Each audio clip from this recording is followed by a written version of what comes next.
بسم اللہ الرحمن الرحیم۔ استاد جی، آج کل ملک پاکستان کے اندر مختلف علاقوں کے اندر آل و اصحاب کے نام پر کانفرنسیں پروگرام وغیرہ ہو رہے ہیں۔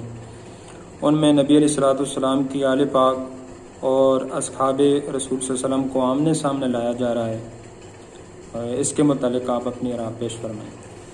بسم اللہ الرحمن الرحیم۔ اللہم صلی علی محمد وعلی آل محمد وسلم۔ الصلاۃ والسلام علیک یا رسول اللہ وعلی آلک و اصحابک یا حبیب اللہ۔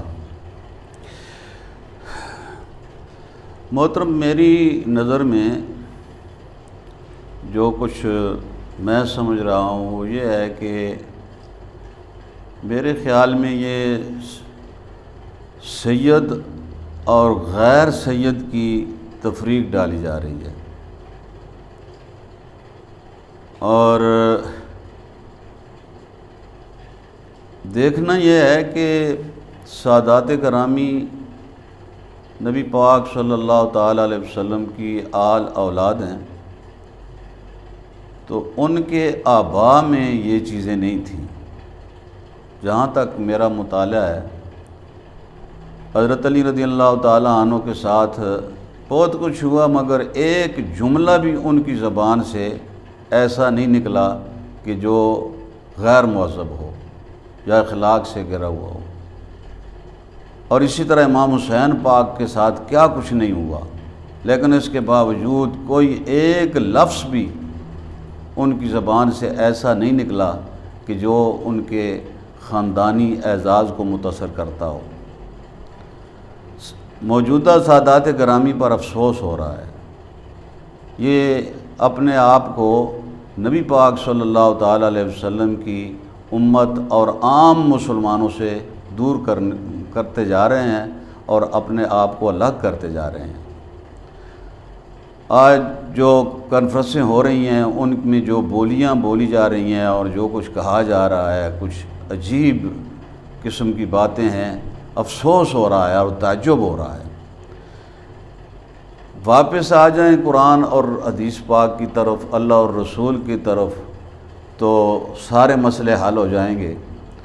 قرآن پاک میں اللہ تبارک و تعالی نے فرمایا، یا ایھا الذین آمنوا لا تدخلوا بیوت النبی الا ان یؤذن لکم۔ اب اس کا جو ظاہری معنی ہے وہ تو یہی ہے کہ اے ایمان والو، نبی پاک صلی اللہ تعالیٰ علیہ وسلم کے گھروں میں بغیر اجازت داخل نہ ہو، الا ان یؤذن لکم، اجازت مل جائے، الی طعام، کھانے کی دعوت پر اجازت مل جائے تو داخل ہو۔ اب یہ آمنو، یہ کون لوگ ہیں کہ جن کا داخلہ منع ہے نبی پاک صلی اللہ تعالیٰ علیہ وسلم کے گھر میں۔ اب جس طرح سیدہ کائنات ان کے نام پر جس طرح مجالس، محافل اور یہ کانفرنسیں ہو رہی ہیں، تو اس کا لازم نتیجہ تو یہی نکلے گا کہ آخر جو لوگ بدذات ہیں، بد نسل ہیں، بد اصل ہیں اور جن کے دلوں میں بغض اور عداوت ہے، وہ شاید اس سے کوئی اور مطلب اور مفہوم نکال کے آل رسول اور سیدہ پاک کے متعلق ایسی ایسی باتیں کرنا نہ شروع کر دیں کہ جس سے یہ مزید معاملہ جو ہے بڑھ جائے۔ اب پہلے بھی علماء گزر چکے، پہلے بھی یہی دین تھا، یہی اسلام تھا، تو اس وقت یہ باتیں نہیں تھیں۔ اور اگر کسی شخص سے کوئی ایسی بات ہو بھی جائے تو آیا اس کے دفع کرنے کا یہی طریقہ ہے؟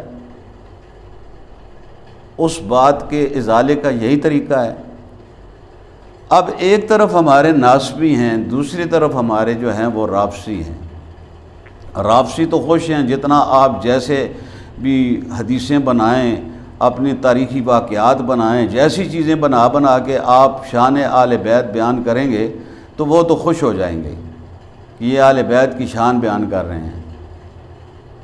مگر اصل مسئلہ یہ ہے کہ اہل سنت و جماعت نے صحابہ اور آل بیت میں تفریق نہیں کرنا، بس یہ تفریق کافی ہے کہ ایک اصحاب ہیں اور دوسرے آل بیت ہیں، اور جتنے بھی آل بیت ہیں وہ بھی اصحاب ہیں۔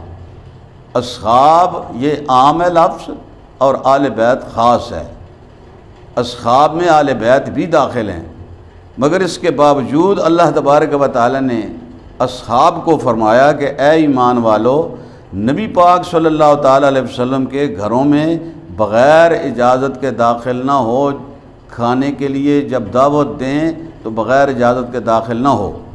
اور پھر یہ بھی فرمایا غیر ناظرین انا ہو، فرمایا وہاں بیٹھ کر کے ادھر ادھر بھی نہ دیکھو، اور کبھی ایک طرف کبھی دوسری طرف۔ اور پھر یہ بھی فرمایا ولا مستانسین لحدیث، فرمایا ان کے گھر میں بیٹھ کر کے باتیں نہ شروع کر دو۔ ایک تو ان کے گھروں میں ادھر ادھر نہ دیکھو، اور دوسرا وہاں بیٹھ کر کے گپ شپ اور باتیں کرنا شروع کر دو، یہ بھی نہ کرو۔ ان ذالکم کان یؤذی النبی، اس میں اللہ کے نبی کو اذیت پہنچتی ہے۔ اب خود سوچ لو کہ جو لوگ صحابہ کرام کے متعلق مختلف طریقے، اب یہ جو لوگ سیدہ مخدومہ پاک بی بی پاک کی جو کانفرنسیں کر رہے ہیں، ان کو اگر امیر معاویہ صاحب کے متعلق پوچھا جائے کہ ان کے ایمان اور ان کی صحابیت کے متعلق تم کیا کہتے ہو، یا ان کی جو اللہ تعالیٰ نے عزت بنائی ہے اس کے متعلق تم کیا کہتے ہو، تو نہیں بولیں گے۔ اور اسی طرح صحابہ پاک کے متعلق جو بھی الفاظ برے کہے جاتے ہیں تو بس زبانی کلامی وہ کہہ دیتے ہیں، اور اس کو ایک ایجنڈے کے طور پر آج یہ پیش کیا جا رہا ہے، اور اس کے نتائج مجھے تو کچھ اچھے نہیں لگتے۔ اور پھر جو اللہ تبارک و تعالیٰ نے آل بیت کے خاندان سادات کو جو عزت عطا فرمائی ہے اس کو بھی سمجھیں۔ قرآن پاک کہتا ہے وَلَا يَأْتَلِ أُولُو الْفَضْلِ مِنْكُمْ وَالسَّعَةِ أَنْ يُؤْتُوا أُولِي الْقُرْبَى وَالْمَسَاكِينِ وَالْمُهَاجِرِينَ فِي سَبِيلِ اللَّهِ۔ اللہ تعالیٰ فرماتے ہیں سیدنا صدیق اکبر رضی اللہ تعالیٰ عنہ کے خالہ زاد تھے حضرت مصطح یا بھانجے تھے، اور یہ حضرت عائشہ صدیقہ رضی اللہ تعالیٰ عنہ پر جو بہتان وغیرہ لگایا گیا تھا تو اس میں یہ بھی شریک ہو گئے تھے، اور حضرت حسان بن ثابت وہ بھی منافقین کے پروپگنڈے میں آ گئے تھے، اور بھی بہت کو لوگ جو ہیں وہ آ گئے تھے۔ تو سیدنا صدیق اکبر رضی اللہ تعالیٰ عنہ نے یہ قسم کھا لی کہ میں آج کے بعد اس کی، یہ غریب آدمی تھے حضرت مصطح، غریب آدمی تھے، مسکین تھے اور بے سہارا تھے، اور ان کی مالی مدد کرتے تھے حضرت سیدنا صدیق اکبر رضی اللہ تعالیٰ عنہ۔ اور جب بہتان میں یہ شریک ہوئے تو آپ نے قسم کھا لی کہ آج کے بعد میں ان کی کوئی مدد نہیں کروں گا اور نہ ہی اس کے ساتھ کوئی تعاون کروں گا، اور اچھا خیال نہیں کیا۔